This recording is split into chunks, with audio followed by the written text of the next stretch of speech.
Good morning, and thank you for tuning into the Andrew Tate Show, brought to you by the GSMC Sports Network. We've got a great show for you guys today. We're going to be covering the CFP new format that is circulating, the NFL grades, leap year, and make sure you guys stick around for later in the show when we'll be diving into the oddities of the day. Before we start, I would like to ask that you like and follow the show. We get a number of questions from the viewers that come in during the show, so to ensure that your question gets read on the air, I ask that you use the tips and donation link with your question. The tips and donation link is gsmcpodcast.net. This puts your question at the top of the list so that I can see it, and it also just really helps the show. That's going to be weird to get used to. Our link got changed, and it used to be really, really long. And so now I'm out of the flow of it a little bit. The sad thing is, it needs to change even more because we're going to be talking about, like I said, adding in the super chat to it too. So Woo! You might as well just get used to saying that too. But it is way better to go to gsmcpodcast.net than it is to say go to blah, blah, blah, blah, blah, blah. See, I know what it is. / blah, blah, blah. With a side order of blah. I don't even know what it is. I know what it is. So, yes. You're going to be in your sleep just mumbling. Honestly, I probably do. I've done enough shows that I probably do mumble the tips link in my sleep. Well, everyone, the tips and donation link is super important. It really does help everyone out. Yes, it does. Your tips are definitely welcome. Yes. But I want to talk about what Faith and I was talking about off air. There's two things we were talking about off air. First thing, I like to put Faith's business out in the street. Yeah, he does. And so Faith informed us that she only dresses from the waist up, the waist down. She got pajama bottoms on. I do. That sounds kind of bad. Let me clarify. She got pajama bottoms on. I wear something. She's properly covered. Yes. But she's corporate on the top. Yeah. Nap time on the bottom. I sure am, because you know what? I'm gonna take a nap after the show is over with. So I'm halfway there already, you know? That is hilarious. Okay. And then the other thing I am concerned about with Faith is that Faith hates leap year. Who hates leap year? No one thinks about leap year. I hate leap year. I don't like it. I despise leap year. But so we'll get more into that. We're going to be dabbing into leap year today. And Faith, you just mentioned leap year. She starts twitching in the corner. So... All right. So what do you, let's dive into all our fun stuff here. So the CFP circulating a new 14-team model to include 3 automatic spots for the Big Ten and SEC, 2 for the ACC and Big 12. One of the potential models for a new college football playoff may be emerging. In a format beginning socialized among major conferences administrators, the Big Ten and SEC would receive 3 automatic qualifiers into a 14-team field, with the ACC and Big 12 getting 2 each, and the group of 5's best qualifying as well. Such a model would feature 3 at-large spots to the highest-ranked teams outside of the automatic qualifiers. Those briefed on the format discussed its details under condition of anonymity. Anonymity? Or yes, yeah. Okay, making sure. They cautioned that the proposed model is nowhere near finalized and is not the only format option that emerged from a meeting last week of the CFP's management committee, which was an 11-member group encompassing the 10 FBS commissioners and Notre Dame's athletic director. So I know we were talking about this a little bit last week, I believe. So I would. We talk about it every week. It's the soap opera, the NCAA soap opera is always ongoing. They somehow they figured out by being messy and corrupt and a little crazy. They've managed to like have this off season that's just as fun as the regular season. No, yeah. It's like, come on, wrap the season up so we can get to the drama. Telenovela. Yes. Okay, so I would love to hear your thoughts about this possible new 14-team model. This is the second best model of them all. My model is the best one. And I know I do not have a vote. But my model is every conference champion, including group of 5, gets an automatic bid. That means the SEC, the Big Ten, the ACC, the Big 12, the merged, the Mountain West, Pac-12 new team, the MAC, American, the Sky, all of them, all 10 conferences get an automatic bid, and then 16-team playoff, and then there's 6 at-large bids where you just get the top 6 teams. That way, everyone is included, including Notre Dame. I think that's the most fair model you can have because no one is left out. Now, the reason why but this model, here's the reason why I like this model. The Big Ten and the SEC, which are the 2 biggest, most powerful conferences with the most traditional college blue bloods in there, they get 3 each. 4 is a little pushing it. That's what everyone wants, is the 4 for each one of them. But 3 makes it fair. Okay, but then you have the ACC and the Big 12. They're getting 2 in. I'm okay with that. 1 less than the other ones. And then the top Power 5 team, they get an automatic bid as well. So that's 11 spots for, and at least 3, right? At least 3 available on a 14-team playoff. And if I remember correctly, as long as Notre Dame is in the top 14, they get in as well. That leaves 2 extra spots open, which would not surprise me if one of them doesn't end up eventually going to, if the Pac-12 and the Mountain West merge, that would not surprise me if they didn't get 1 spot in as well. They're making, or even 2. But what I like best about this is taking it out of a committee's hands. This model here, there's no, hey, Florida State's undefeated, but they hurt their quarterbacks hurt, so we're not going to include them into the playoffs, which wasn't fair. Or, hey, Georgia's a defending national champion, but they lost their last game of the year, so we can't even consider them.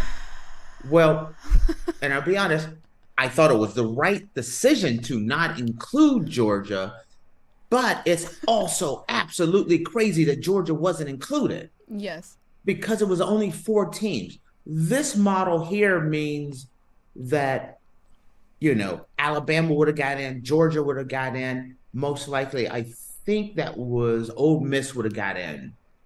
I think Ohio State, Michigan, and I think Penn State would have got in from the Big Ten. So when you look at this playoff, you're saying, you know what? The best teams are all getting in. All the best teams from every conference is getting in.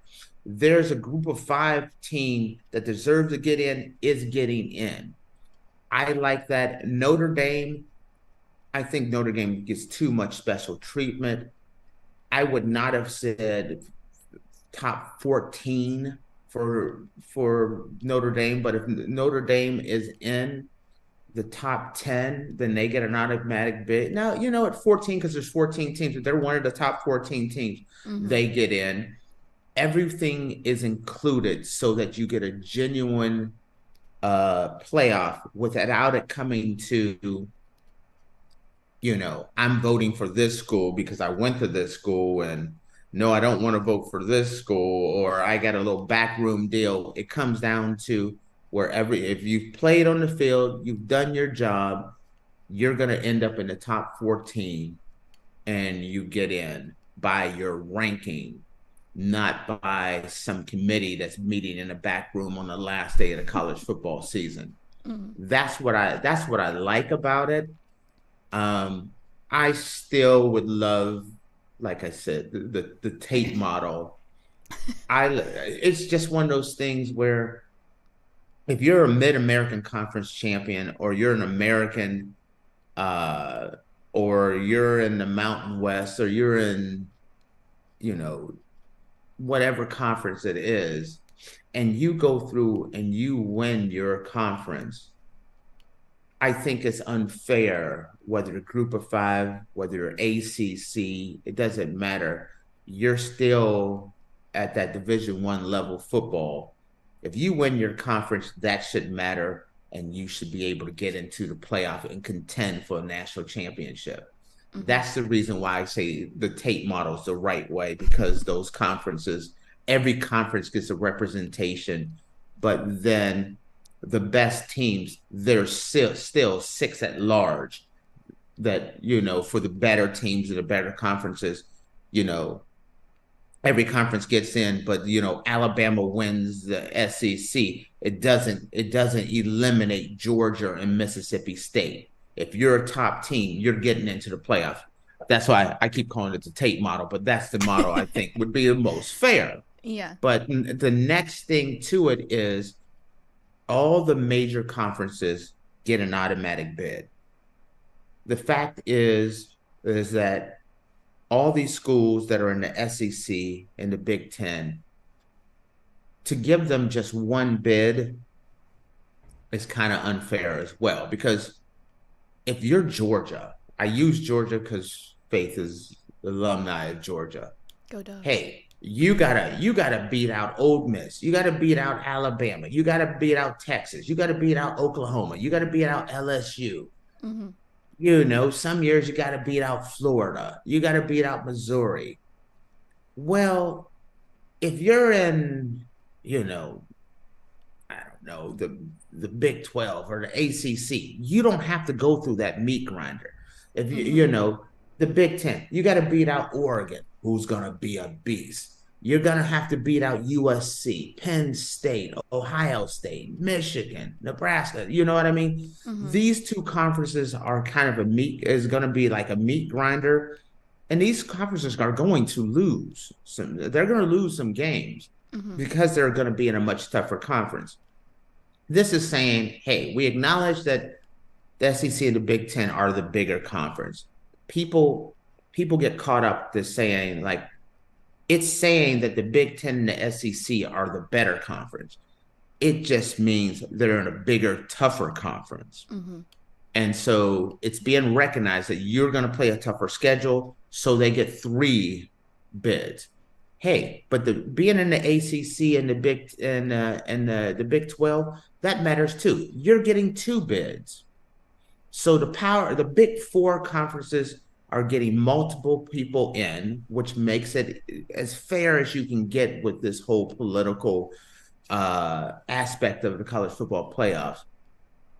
If you're Boise State, and Boise State's going to be good this year, and some of these models, you go undefeated, or you win the Mountain West, don't you think you deserve to at least have a chance to compete and go in there and play against Georgia, play against someone else, like Cincinnati did? I think Cincinnati was in the American or Conference USA, one of those.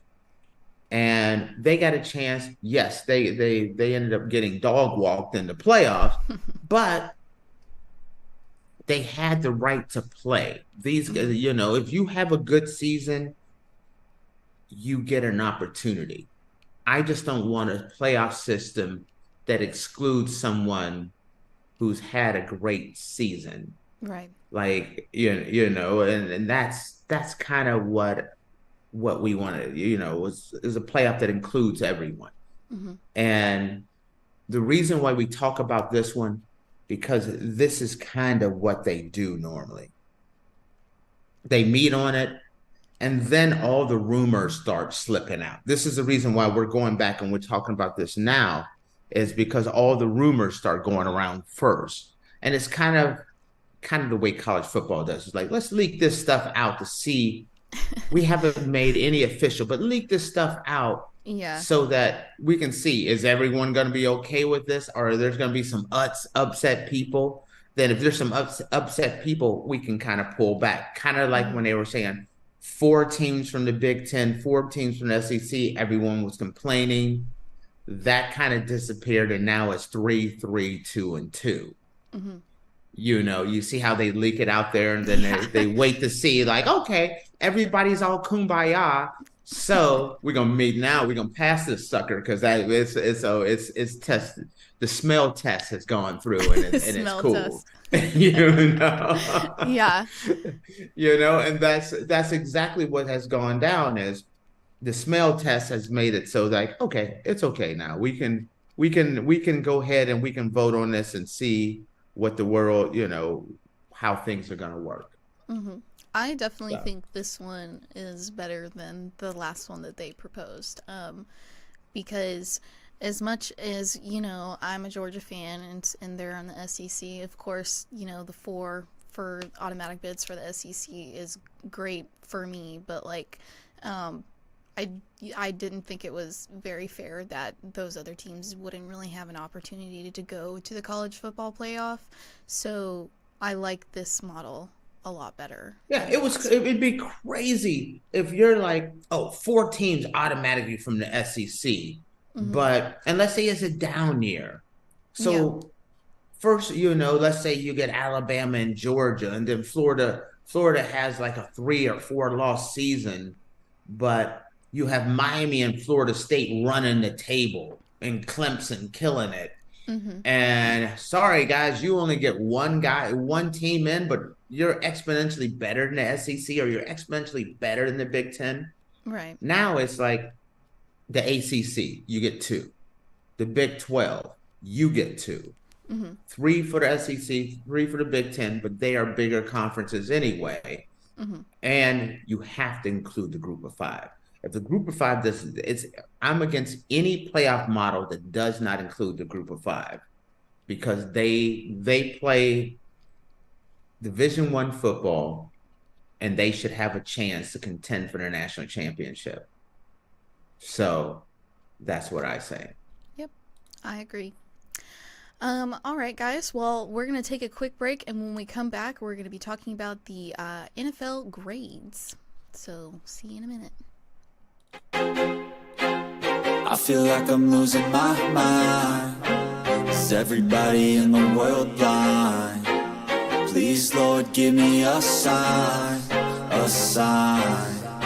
I feel like I'm losing my mind. Is everybody in the world blind? Please, Lord, give me a sign, a sign. I wanna be the greatest. Everybody on the fake shit. I look around and feel like everybody is the fakest. I make this every day and I'm impatient, hoping one day I blow up from the basement. Statement, the top is so vacant. I don't hear shit that I think is amazing. Waiting for my day when I'm playing sold out shows for 1,000 faces. Hey, give me that crown, get in my way and to be put down. It ain't your place, all this my town. If I want that shit, then I'll get it right now. I'm losing it, the noose it fits. I'm losing shit, a stupid myth. You choose to live or choose to dip. You choose to fight or lose your grip and lose a gift.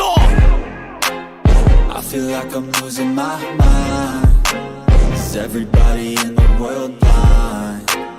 Please, Lord, give me a sign, a sign. I feel like I'm losing my mind. Is everybody in the world blind? Alrighty, guys, welcome back. Earlier, we were discussing the CFP circulating a new 14-team model, and now we're going to be talking about the NFL grades. But before we do that, I just wanted to remind you guys to like and follow the show. We get a number of questions from the viewers that come in during the show, so to ensure that your question gets read on the air, I ask that you use the tips and donation link with your question. That link is gsmcpodcast.net. This puts your question at the top of the list so I can see it, and it also just really helps the show. What's that link again? GSMCpodcast.net. NET. .net. Yeah. Don't do that .com. Well, you're just going to end up on our website. No, you said .net. It's .net. Just saying. Don't worry. I thought I did it wrong. Nope, you are fine. Okay. It's all you, my dear. It's all me. Okay. So the NFL grades have come in. The Dolphins and the Vikings are top players survey of NFL teams, and the Chiefs are actually 31st. The two-time defending Super Bowl champion Kansas City Chiefs were the second lowest graded team in the NFL, ahead of only the Washington Commanders in the second annual report card that ranks teams according to various categories based on the result of player surveys. More than 1,700 players, up from about 1,300 last year, participated in the survey between August and November, which was released by the NFLPA on Wednesday. Players were asked to grade their teams on a wide variety of subjects, ranging from team facilities to coaching staffs to owners. The top two teams in overall survey were the same as last year, though they switched places, with the Miami Dolphins finishing ahead of the Minnesota Vikings this year. But the Chiefs' ranking stands out, particularly since Andy Reid ranked first overall among the 32 teams in the head coach category, which is new this year and heavily weighed in the final grade. They're saying that because they're saying the Chiefs got second to last basically because they've been doing back-to-back Super Bowls, and so they haven't been able to improve on the things that they got graded for last year, is their argument with that. Everybody has the same off season. That's like saying, it doesn't, like, you can look at it and be like, hey, the food sucks here. We need to bring in another chef. Oh, we won the Super Bowl, so we can't do that this year. You can bring in another chef. I didn't know that this was a thing until you sent it to me yesterday. I didn't know that report cards came out for NFL teams based upon, like, whether they get a free meal and, like, their locker room facilities and everything, like chairs. Okay. Chairs. No, this stuff matters. I have talked so much crap about the Raiders over the years, and let me tell you why. I used to represent the Raiders there was a company I worked with, a broadcast company, and we had the media rights for the local broadcast for the Raiders. And so we got to go to their facilities, training camps, and things of that nature. And I would be just shocked at like how poor the Raiders setup was. And it'd be like, wow, I mean, like, this is like a little bit better than high school. And I used to be like, man, there's a reason why the Raiders have been so bad for so long, because I used to look at their facilities and just be like, wow, okay. And I also did this for the San Jose Sharks and also the Oakland A's. And I used to look at the way the San Jose Sharks handle things. And it was like, oh yeah, and that's a good organization. But then I look sideways at the Raiders and the A's a lot of times, like, dang, this is crazy. And then going to Dallas and seeing how the Cowboys are set up, and then comparing to the Raiders, and it'd be like, whoa. Or going to the Cincinnati Bengals some years ago and checking out the Bengals setup, and it'd be like, this isn't something these things are not equal. And so the fact that they started doing this, I've seen this stuff firsthand for many different teams. Mm-hmm. And, tell you what, take a look at I cannot speak on Georgia, but take a look at Alabama's facilities and you'll be like, whoa, you can see Alabama's been handling business for years. I can't speak on Georgia's, but some of these places I've seen firsthand. So different organizations run things differently, but here's what came to mind is two of the worst over the last few years have been the Kansas City Chiefs and the New England Patriots. And that's surprising, but it does tell me this: the importance of a superstar quarterback towing the line for their coach and having their coach back, kind of like Tom Brady was with Bill Belichick, and how Patrick Mahomes is with Andy Reid. Mm-hmm. A lot of that stuff don't matter if your main guy is on board, which is your quarterback, is in lockstep with your coach and the organization. It doesn't matter. Yeah. But you can't be like, you have a disgruntled quarterback or a disgruntled superstar player, and you got crappy facilities. That just breeds a negative environment. It's just like, and going back to the Raiders, you look at there's just a talk of people used to complain about the Raiders facilities and things like that. And make sure, guys, you understand. I have not seen the new Raiders facilities, but I've talked to numerous people about the Raiders' new facilities, and they are like how just amazing the Raiders' facilities are in Las Vegas. I'm talking about the facilities back when they were in Oakland, and, it was Oakland-esque, I'm just going to say, back then.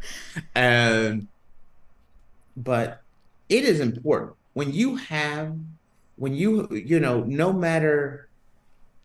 No one's facilities are just like horrible, unless it's like some of the lesser leagues. But you have to, there are some football organizations where their facilities are like mid-tier high school program, but then there's other organizations. The Cowboys do it up. They really do it up. I hear that the Rams organization, the Rams setup in LA is just unreal. That stuff matters because of the fact that the reason why these grades matter is because, Faith, you're a free agent. Mm-hmm. And you're trying to decide between, a $7 million contract with this organization and an $8 million contract with this organization. But you look over there and it's like, this organization, they're great with the families. They got a great coach. Everyone loves the coach, the facility, the food. And make sure you understand, food matters. First off, everyone loves food. But also, if you're a person that is really into nutrition and taking care of your body, because that's your number one fuel for being an athlete, is your food. And the fact that they got a great nutritionist and a great this, and this, and this, you're like, you know what? I'm going to forgo that extra $500,000 to $1 million because I can go to better facilities where they're showing that the players are way more happier. Mm-hmm. When it's all things are equal, that matters. Just like when all things are equal and you're thinking about signing with a team and you're like, oh, this state, I play for this team, they're in this state and their taxes are here, or this state over here, there's no state taxes. Mm-hmm. Well, that's millions of dollars of shift. That shifts a lot. So these are just things that players look at, and being able to get that report card and seeing these things absolutely matter. I am a little surprised that how well Miami and the Minnesota Vikings have done the last couple of years. I don't think about the Minnesota Vikings as an organization that would be like, oh, that's number one. They take care of their people the best. Yeah. Because the Minnesota has been that middle of the road franchise for so long. Mm-hmm. And I'm like, wow, Minnesota's that little like well-kept secret. It's, it's a great place to play. They're always contending. They're never bad. they're never great. They're just kind of right there. They're right on the cusp, but they take really good care of their players. It makes you want to go there. The Vikings ranked either first or second in 8 of the 11 categories, and no worse than 9th in any of them. Minnesota was ranked first in treatment of families, nutritionists, and locker room and strength coaches. So, okay. These, and you know, when you hear these categories, for you, that sounds weird, right? How they treat family. Not necessarily. I mean, because it's a profession. That's their job, you know? And obviously it's a little bit different than like what my profession is, but like treatment of families, you know, the families want to go and watch the games and everything like that. And, you know, you want to make sure that, you know, they're being treated well because that's your employer, and you want to make sure that your employer is treating your family well, because based on how your employer treats your family is how they feel about you. Yes, it's the work-life balance. Mm-hmm. Also, guys get there early in the morning. They have film, treatment, training, nutrition, everything. They're there all day. Sometimes, long days. The craziest thing I ever heard was Chad Johnson or Ocho Cinco, and he talked about his first few years in the NFL. He didn't even have a house. He stayed at the facility. He just slept. He slept on the couch in the players' room. He just spent all his time at the facility. That's because some of these guys, they dedicate a lot of time to being there, and you're dating an athlete and they're spending all their time at the facility, making sure that the family feels welcome, that they can kind of come in when it's time for family to be there, that the family's well taken care of. Just makes life a little bit easier. I like this. Mm-hmm. I love that they added coaching and ownership in there. It is quite interesting though, on again, Kansas City and New England. Andy Reid was rated the best, was the highest rated coach in the NFL. The players loved him. Mm-hmm. Not so much the owner. The owner, they did not like his butt at all. He got a very low rating. I was also surprised that Bill Belichick got a B, I think a B plus. Robert Kraft got a little bit lower, and that was surprising. Jerry Jones, he got a B plus. So, the Dallas Cowboys organization was in that B plus range category. Dallas, I can tell you, definitely takes care of their team. They try to make sure they have really great facilities. So Dallas actually dropped from 5th to 12th this year. They got a D. That's a small. They got a D where? They got a D plus grade that players gave the Cowboys training staff, which ranked 30th overall. They felt the players felt the team didn't have enough trainers, so that dropped it down. Mm-hmm. Interesting. That's kind of surprising. I don't know if that's a direct reflect from. Is that Jerry Jones? Is that Mike McCarthy? Because Dallas has always been known for making sure that they have all the facilities and everything, and I know for a fact they have everything there. Mm-hmm. But not having enough trainers, I think that's a direct reflection of more Mike McCarthy than since he's taken over. Mm-hmm. You should never be short trainers. Trainers are the guys that wrap up. You wrap your ankles, get you your equipment and all of that. That's an easy fix. That should never be an issue. Well, I guess probably fix it next year. Maybe if y'all had had 3 more trainers, y'all might would have made it to the next round. Get her brother a couple of trainers. But it is kind of cool to see how and the cool thing about it is I like this best of all because it's the players that vote on this. It seems like they have a little bit of a say with the things that go on in their team because depending on their rank for that year, some of the teams actually make changes and take those ranks to heart, make changes so that the players are more comfortable and happy where they are. Yeah, you know what? I would love to see like something like this where the Big Ten and the SEC and some of the Power Fives, all the schools just go through and kind of do something like this. I don't know how well it would go over. I don't know. So that's all. I just want, I think it would be an interesting thing, but when you start talking about students, that's a unique situation there. Well, because, tuition pays for that, not necessarily tuition and donors. We're talking, you forget that television contract pays for that. I mean, that too. But okay.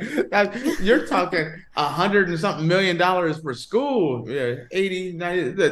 Yeah, but tuition does play a part in it. So depending on grades for college football, I don't know if they could make as much changes as the NFL could, because there'd be a lot of unhappy people raising up that tuition for the facilities for the athletes. You'd be surprised. That's a conversation. We will have this conversation at some point. This will be that after hours conversation one of these days. I love that we always say that after hours conversations. That kind of sounds kind of bad. You know what? I'm gonna clean that up. Doesn't mean anything bad. Okay, Faith literally lives 5,000 to 6,000 miles away from me. Okay, there is no after hours meeting ever. It's all. No, we just chat a little bit after the show's over. That's really all it is.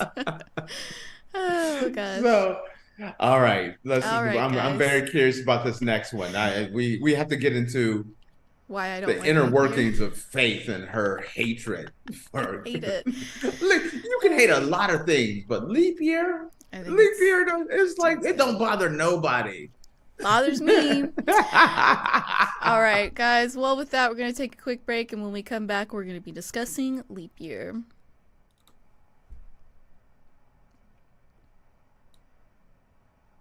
For the best and latest podcasts available anywhere, go to the podcast app on your cell phone and type in GSMC to access free content-rich podcasts on health and wellness, book reviews, sports, entertainment, relationships, social media, movies, technology, finance, and even weird news. Subscribe and download the GSMC Podcast Network's family of shows, available everywhere podcasts are found.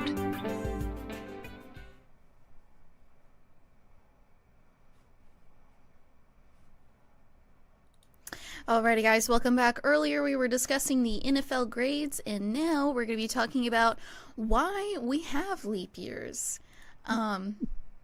Faith? Yes. First off, okay, wait, see, I'm going to call you out on some stuff already. See, I always put Faith's business on the street. Faith's hungry this morning. I am hungry. No, my stomach is rumbling right now, and I'm worried that my microphone is picking it up. I can hear it over there. You can just no, I'm just joking. Okay. No.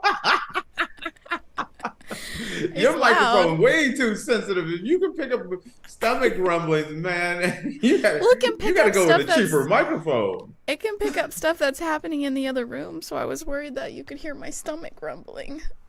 Yo, feeds Faith. I'm gonna eat after the show. See, yesterday I had my snack. Yeah, you were eating during the show yesterday. I tried to be civilized today. So I was doing a bunch of other stuff, so I decided to eat right before. So I just wolfed down some stuff, and then. Well, I was offered breakfast this morning, but I declined it and said I would eat after the show. So see, it's my own fault. Boyfriend is on point. He's offering 6 a.m. to make her some tea and crumpets. That's just because he was up. Normally he's still sleeping by the time I'm in the office for the show. So that is hilarious. All right, let's dive into this. So why do we have leap years? Without them, Halloween would be in the spring and the 4th of July would eventually be in the winter. Leap days, which are tacked at the end of February every 4 years, ensures our calendars remain in sync with the Earth's orbit, said an astronomer educator at the National Air and Space Museum. Our standard calendar year is 365 days long, but the Earth actually takes 365.256-ish days to orbit the sun. Adding February 29th to the calendar every 4 years makes up for that quarter of a day. Without it, our calendars would be ahead of the Earth's orbit by a day every 4 years, amounting to 24 days each century. This means slowly but surely our seasons and solstices would occur at vastly different times than we are used to.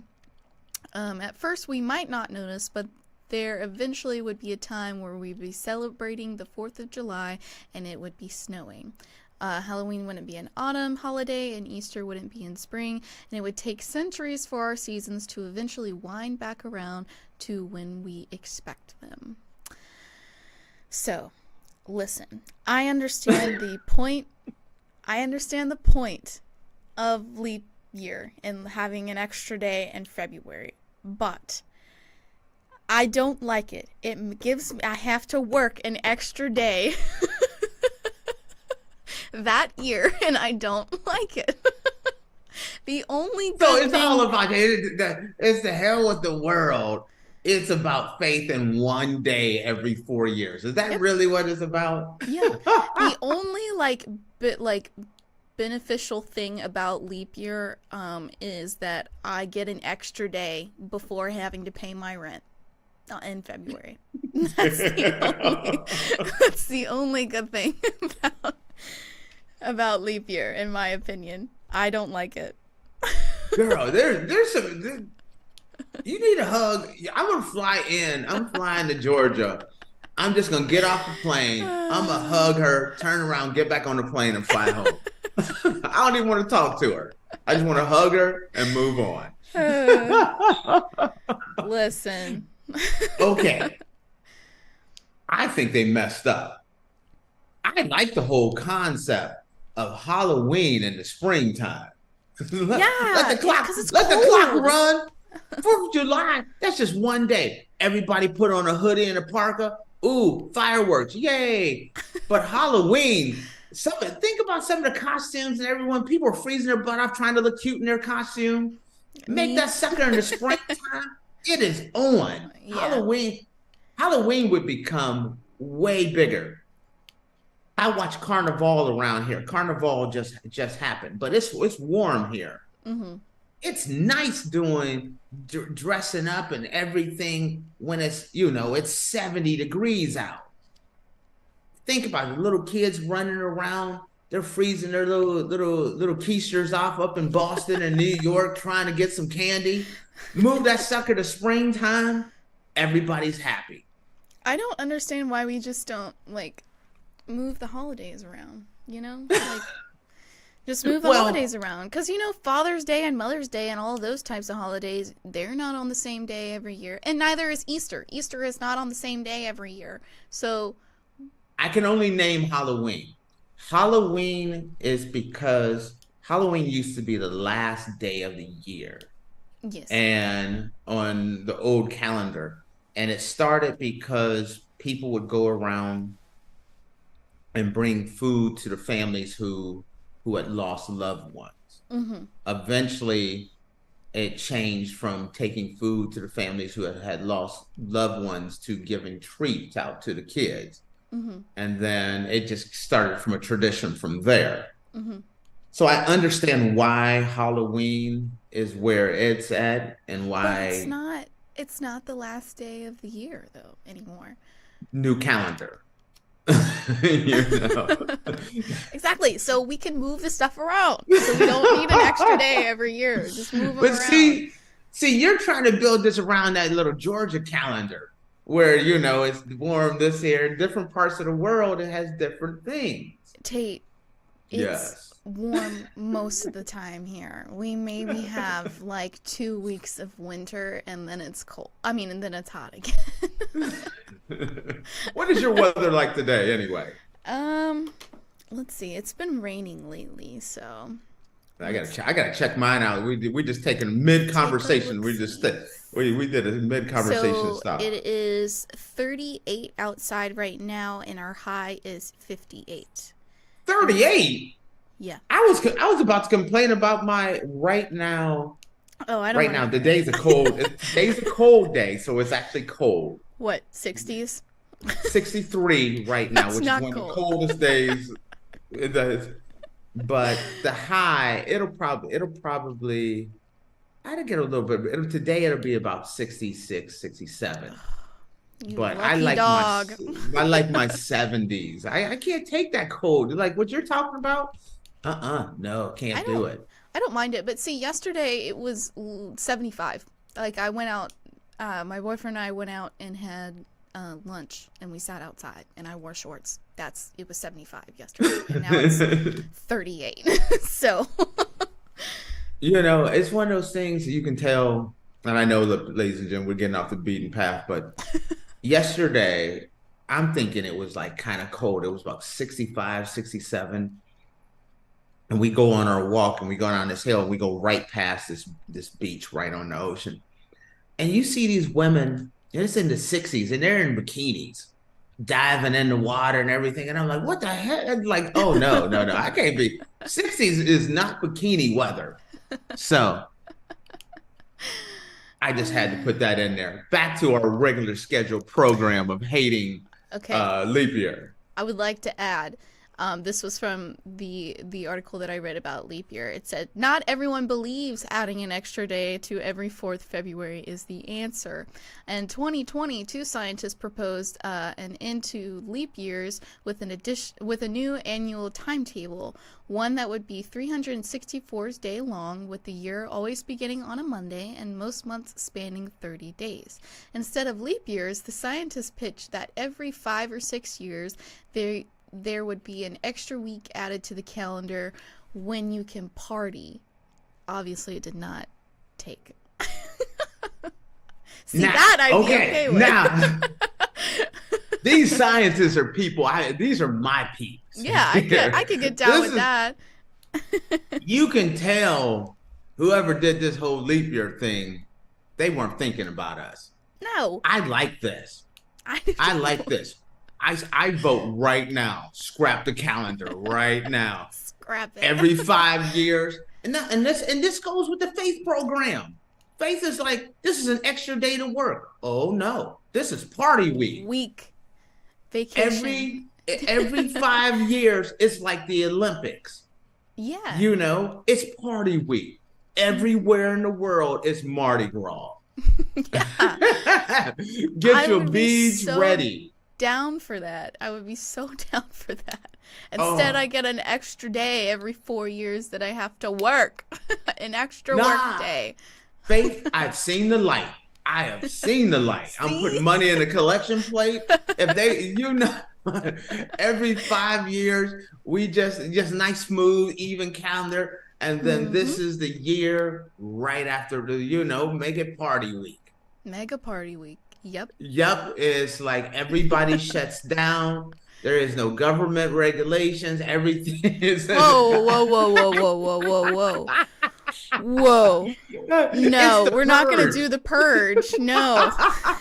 A week-long purge? Absolutely not. That I cannot get behind. You went two steps forward and then took one step forward and then took 2 steps back. It's purge week this week. No. No. He's like, wait a minute now. What did you just say? I don't have the money to be able to stay alive for a week-long purge. It's like, I'm too small. I ain't never fought a day in my life. I can't do no purge week. Well, I want to say to everybody, I can't believe you interrupted me. I was trying to sneak in purge week and you got me before I could even finish. You're like, what did you just say? I would like to add, you would be wasting your time coming and trying to get me during purge week. I don't have money. I don't have any valuables. I don't have anything. I drive a 10-year-old car. You don't want any of my stuff. You don't want it. Hey, this purge week, I'm gonna have me some bacon shotgun shells waiting on your butt. I'm just gonna let y'all know. Bacon and 12 gauge shotgun shells. I'm just gonna let people it's know all straight relevant. up. And if you don't know what I'm talking about, you ain't been watching the show. I'm just gonna let y'all know, brother gonna have some bacon and shotgun shells. Sorry about I love that that's what you're doing. If you had a purge week, you would be going to Walmart and stealing bacon and shotgun shells.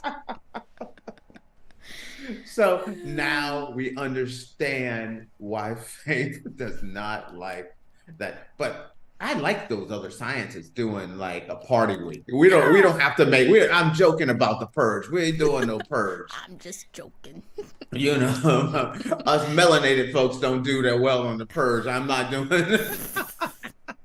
We staying away from the purge, okay? Look at Faith was like no comment. All right, so no purge. We down with the Mardi Gras week, the big party week, okay? Yeah, and that's like a designated vacation week for everybody. And you can Yes, but Faith, for those who work in restaurants and bars, y'all working extra weeks. No, we would close too. It says extra week added to the calendar when you can party. So everything would just be shut down. I'm going to tell you this. Living in Europe has changed my thoughts on so much. Because, okay, everyone gets a month off. And you can tell what countries it is. And so August is the big party month. It goes June, some countries get it off. Everybody's off. July, there's a bunch. And the big one is August. And, you know, and people show up and it's just like, imagine, I don't understand why Europe is doing this, but not America. Imagine, you know, just like every year, you still get your 2 weeks regular vacation time that you get, but everyone gets a month off. That would be so nice. Like, and most times it's either June, July, or August. And people are just, you know, they go to their vacation spot and they just go and have fun. That would be so nice. I would love that. Yes. The work-life balance is a much bigger thing here. Yeah, we're just overworked. It is nice. It is nice to be able to, you know, and the Germans work hard. Germans are hard-working people. They drive. I mean, they're Americans and Germans. Those are some hard-working people. But when August hits here, my German peeps are there to have a good time. They really are. They have. Wait, does that mean we get a month off from the show? Since you live in Portugal. See, this is one of the beautiful things about living in Portugal, but you living in America. I will start doing the show from the beach. So you'll just rub it in? I'll just, you know, I'll sit there and you know what? No, we will not do a show from the beach. Absolutely not. Because you don't want to get somebody's booty in the shot? Oh, there's a lie. You go to the beach, you're hanging out on the beach. It literally is from teenager to 85. And you'll be walking there, you look over there and grandma's totally topless. And Becky. Good for her. You know, and Becky don't have no top on. Little Tammy Sue, no top on. No. Can't do that. Big Bertha from Mozambique, no top on. Nope, we lose all our subscribers. Or get a certain type of subscriber. That's gonna be on our membership page, the live after hour show. And see, and it's not one of those things where you can be prepared for it, because when you go to the beach, 90% of it, 99% of it, everybody got tops on. Everybody's just normal. A lot of thongs, but that's, you know, I ain't hating on no thongs or anything.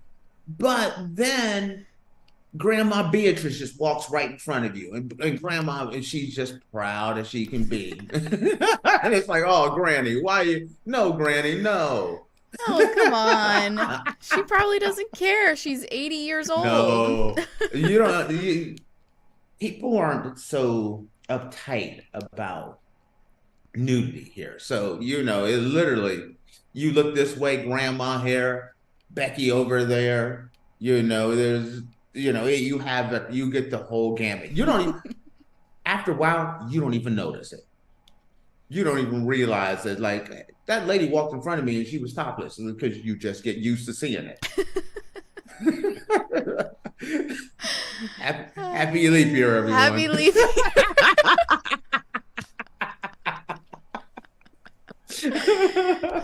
Happy leap year. Actually, no, I won't say happy leap year because I don't like leap year. Bad leap year to all of you. just because your butt gotta go to work don't mean the rest of us do. As I'm talking as to you're you working at right work, now, yeah. The guy that puts in 14, 60 hours every day. Okay, all right, guys. Well, we're gonna take a quick break, and when we come back, we're gonna dive into our oddities of the day. Okay.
Alrighty, guys, welcome back. Earlier, we were discussing why we have leap year, and now we're going to be diving into our oddities of the day. This one, honestly, made me a little upset. Oh, this is supposed to be fun, happy moments. They're fun, but you'll get it when I... So this... Oh, wait. Before you go into this one, I want to give you some feedback from a few people from yesterday's, was it yesterday, day before yesterday's show? Some people were upset with you. About what? What were they upset about? A few friends of mine were upset with you because you didn't know what Zima was. Oh. You made them feel old, like, I'm oh my God, 20s. I heard her say she didn't know what Zima was. And they were like, what do you mean you don't know what Zima is? I'm 22. Yeah, you hurt some feelings with that, not knowing what Zima was. I'm gonna let you know. People got in their feelings. I'm sorry. I guess I'll do a deep dive on Zima so I can make some people happy. Fact is, I had to explain it as before White Claw, it was Zima. And so people thought, some of my friends was like, whoa, I felt like I was like all into the show. And then all of a sudden I felt old. Okay, wait, because I turned 23 this year. So legally speaking, I've only been able to drink for almost 2 years. So how would I know what SEMA is? I was over here talking about Natty Light and Pabst Blue Ribbon, and I don't. Everybody knows what those are, though. That's the backbone of America right there. Yesterday I had like multiple conversations about the whole conversation about the shotgun shells and bacon. The bacon, yeah. So that was just an interesting conversation yesterday. I just wanted to share with you and people. And part of that was the fact that you didn't know what Zima was. So I had to share that one. So now let's dive into the next one. Alrighty. So this story is a little local to me. This happened in Atlanta. So a DeKalb County restaurant patron calls for transparency after surprise fee was added to their tab. A recent outing to Catch Kitchen and Bar in Tucker left local residents Jermaine Smith with more than just a full stomach. It left him questioning the transparency of the dining establishments. Smith, an insurance broker and tax franchise consultant, recounted his experience at Catch, expressing his surprise when he added an unexpected charge to his bill. He said, "We went out to Catch. It's a restaurant around the corner from my office in Tucker. I looked at the receipt and there was a band fee, an entertainment band fee, and I was like, that's a little weird." According to Smith, an additional $20 was tacked onto his total bill for the evening, prompting him to seek clarification from the restaurant staff. In response to inquiries, a spokesperson for Catch explained that a $10 charge per person is customary when live performers are featured at the establishment, intended to defray associated costs. This practice, the spokesman emphasized, is becoming increasingly common as restaurants grapple with rising operational expenses. Essentially, this guy was upset because he was not nobody let him know that there was going to be an additional charge added to his bill. And then I'm letting you go first. The spokesperson said that they are transparent and they let people know when they book reservations that there will be an additional charge added. But he was like, oh, okay. He said that nobody told him about it. So yeah, because my problem was, I was going to let you go first. My problem is that's a bait and switch. You're showing up there, sitting down to, have some wings and some pizza. And I think this is a little nicer establishment. I don't think right. You're getting you a Zima and some buck nuggets. And there's an extra charge on your bill. I got a problem with this. Yeah. There's a difference if it's like, hey, at the yard, there's an extra surcharge because we have a band here today. Mm-hmm. Then that's cool. But you can't be like, hey, you just sitting out there listening to the music, and you're like, oh, this is a great place, the music's great and everything, and you look on your bill, you got an extra 20 spot on your bill. That's not cool. I'm not down with that one at all.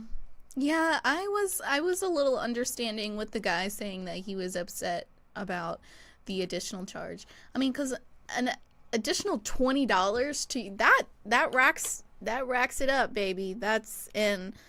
I think I had a picture of the bill, so I can look and see how much his bill was in total with everything. Was this guy, did he used to work at Wendy's? Started put that surcharge up in me. This dude used to work at Wendy's and is like, you know what? Let me start putting that surcharge in there. So, whoever this guy is, even before, okay, so My only thing about this is this guy racked up his bill. And obviously he's an insurance broker and tax franchise consultant. So, you know, he's not hurting, you know. But like his bill was 2 bottles of like sparkling water was $14. They got 4 martinis and that totaled up to $60. 1 calamari, which is about $20. 3 Chardonnays, that was $42. Then 1 salmon and seafood rice was $35, and then a red snapper with mixed vegetables that was $40, and then the additional $20 for the entertainment fee. So his total with service charge and tax was $293.94. So his bill would have been in the 200 range anyway, so I don't think he's the right person to be complaining about. No. You got that all wrong. I got that all wrong? You have it all wrong. Sometimes you sit down, you're going to dinner with your friends or your significant other. Let's use your significant other. Mm-hmm. I don't know what his financial situation is, but he wants to show Faith a good time. So he gets the snapper, Faith gets the salmon, some Chardonnay. You're having a nice meal. He's splurging for his girl, mm-hmm. or for his friends. It's not an everyday thing for him, but he wants to get there. Now he got to pay an extra $20 because he's in there. That is not right. Yeah, I mean, I would be upset if I wasn't let know. But I don't have that. You can't be judging. You can't be judging another man's pocket. I don't have the money that he has. Ain't no way I'd be able to pay an almost $300 tab with an additional tip, because the service charge is only 18%. So of course I would add an extra 2, but I wouldn't be able to afford that. I'm not gonna go. We're gonna stay out of we ain't judging another man's pocket. I'm a college student. What do you Okay, what's the biggest tab you've ever been a part of? That I've paid? No, we won't go there. No, I'm not answering. We're just saying, like, you sit down with a group of friends. I think one time a tab got up to like 300 something. 300. Okay. I know I party, so. I know I had a good time. I've been a part of some big meals in my life, so I've been very fortunate in that one. But one in particular, this is not the biggest one, but one of the funniest ones of all time is we all went to this restaurant. I think we were in Vegas at the time. Ooh. And it was about 6 of us. And our check came out to like $3,500. Wait a minute, don't judge another man's pocket. I'm not. That's just. Wait a minute. This is a great story. This is a great story. And my buddy was like, "Don't worry about it. I got it." Yeah. Everybody want anything else? Gosh, can I be friends with him? So everybody, we can like get dessert, go ahead. And then everyone left. And it was a great meal. Thank you, my man. Everything was great. And he signed for it. And he actually signed for it and put it on our other buddy's room.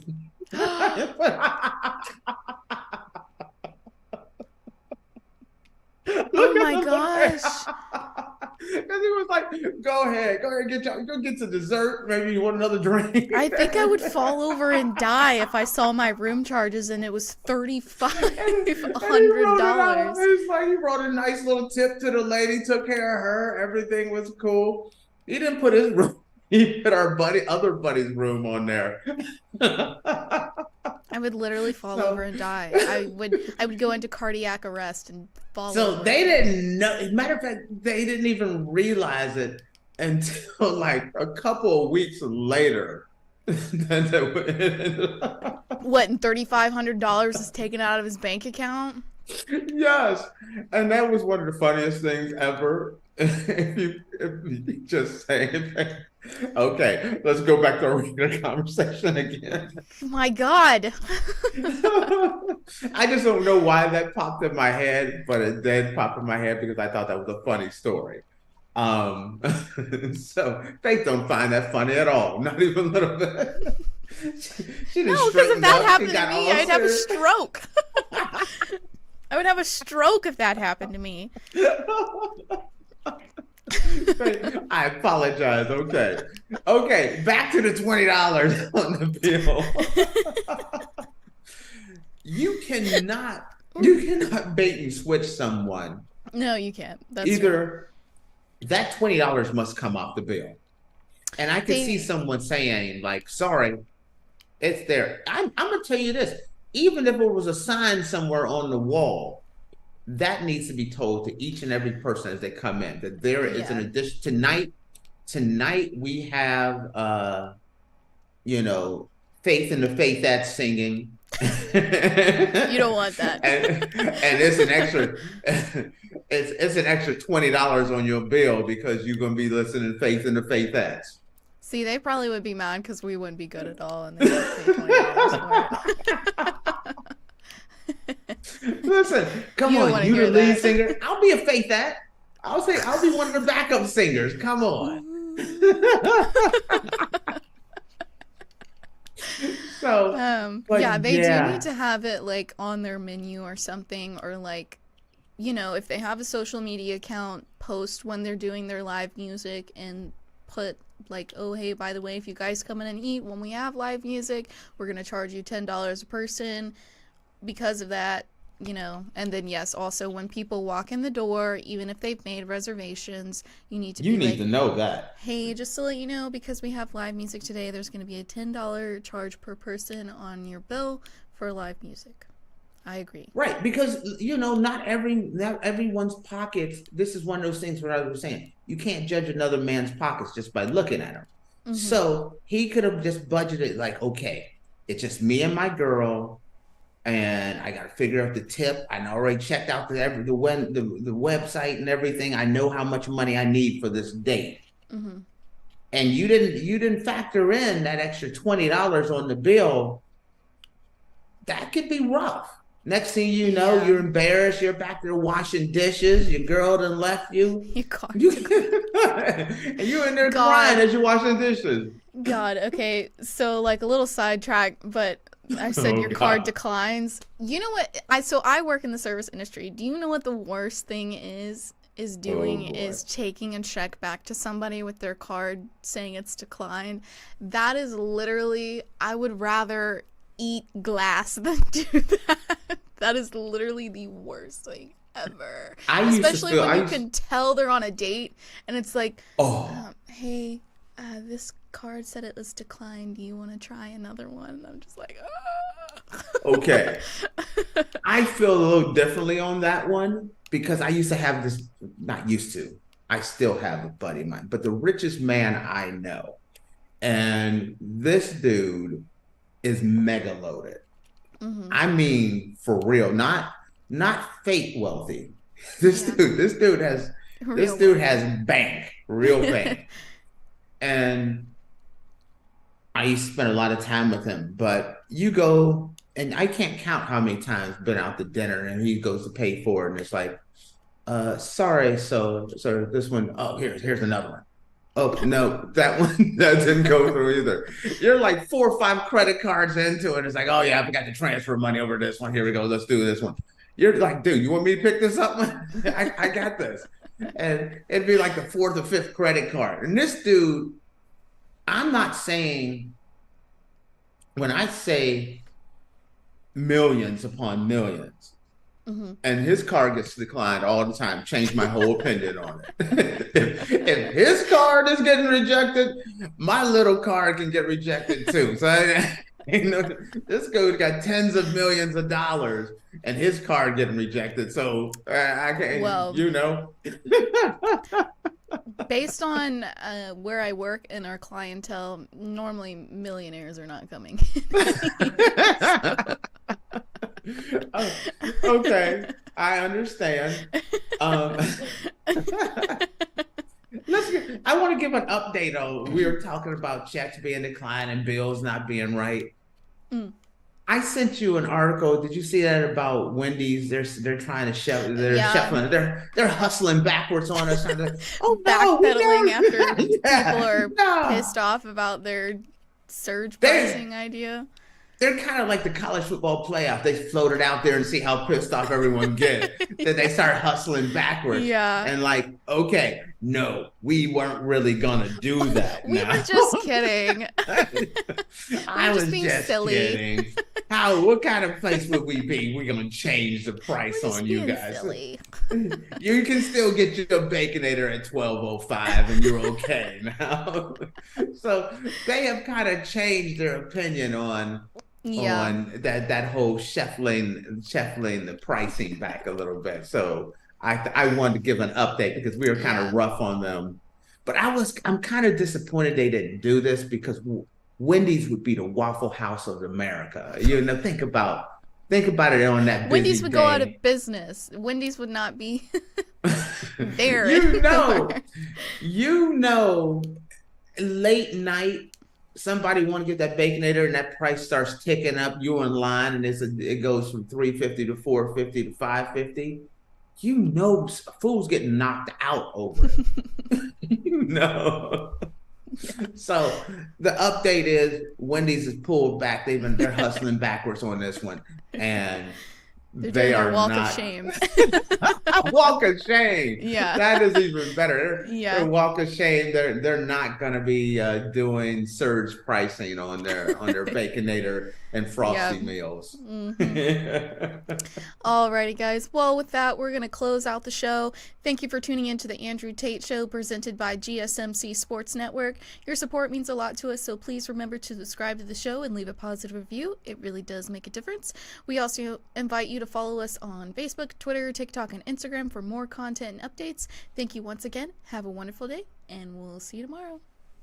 Peace. Let's